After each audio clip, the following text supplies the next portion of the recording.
They whispered in grocery store aisles, leaned closer at church steps, and exchanged knowing looks whenever Eliza Moore walked past with her head held high and her grocery bag clutched to her chest.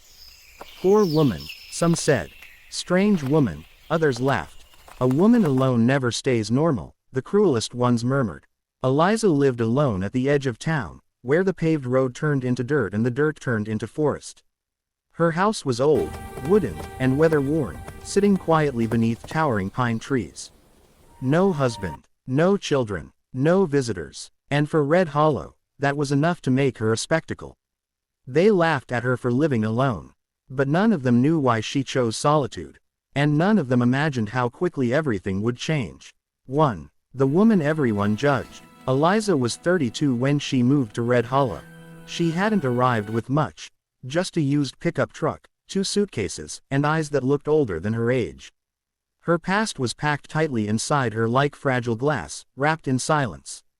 She worked at the town library, cataloging old records and helping children find books they barely opened. She smiled politely, spoke softly, and never shared personal details. At first, the town tried to welcome her. "Where's your husband? You got family back home. A pretty woman like you shouldn't be alone." Eliza answered with vague smiles. Eventually, the questions turned into assumptions. Maybe she'd been left. Maybe she was difficult. Maybe no man wanted her. Red Hollow preferred simple stories. And Eliza never corrected them. 2. Laughter that cut like glass. The mockery grew sharper over time. When Eliza fixed her own roof, people laughed. When she chopped her own firewood, they stared. When she refused help, they scoffed. Trying to be a mountain man now. One store clerk joked. Eliza said nothing. But at night, alone in her cabin, the laughter echoed louder than the wind. Not because it hurt her pride, but because it reminded her why she stayed alone in the first place. She had once trusted, once loved, once believed safety came from others.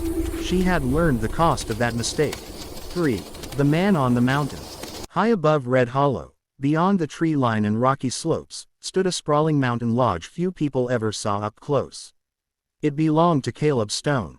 Caleb was a legend in the region, a self-made man who had bought thousands of acres of mountain land, built his own lodge, and vanished from public life. Some said he was cold. Others said dangerous. Everyone agreed on one thing.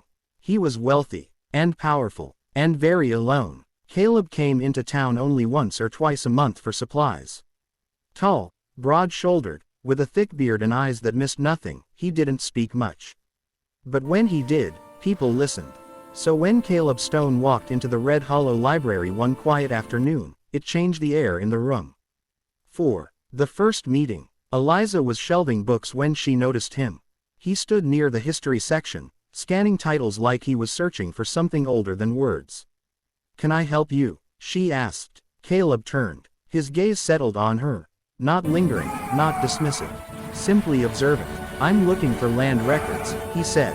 "Original maps." Eliza nodded. "Follow me." As she led him to the archives, Caleb noticed something unusual. She didn't fidget, didn't flirt, didn't look intimidated. Most people did. "You live alone, don't you?" he asked casually. Eliza paused, but didn't flinch. "Yes," she said, "I do." Caleb studied her for a moment, then asked a question that would quietly reshape both their lives. 5. The question that changed everything.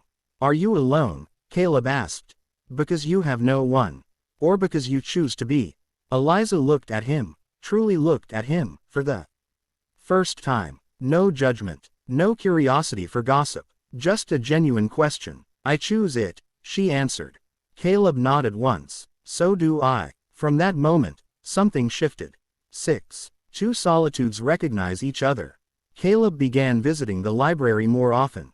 He didn't talk much, but when he did, the conversations were real. About land, history, storms, survival. He never pried into her past. And Eliza noticed things about him, too. He listened more than he spoke. He respected silence. He didn't ask her to be anything else. They were two people who understood loneliness, not as weakness, but as armor.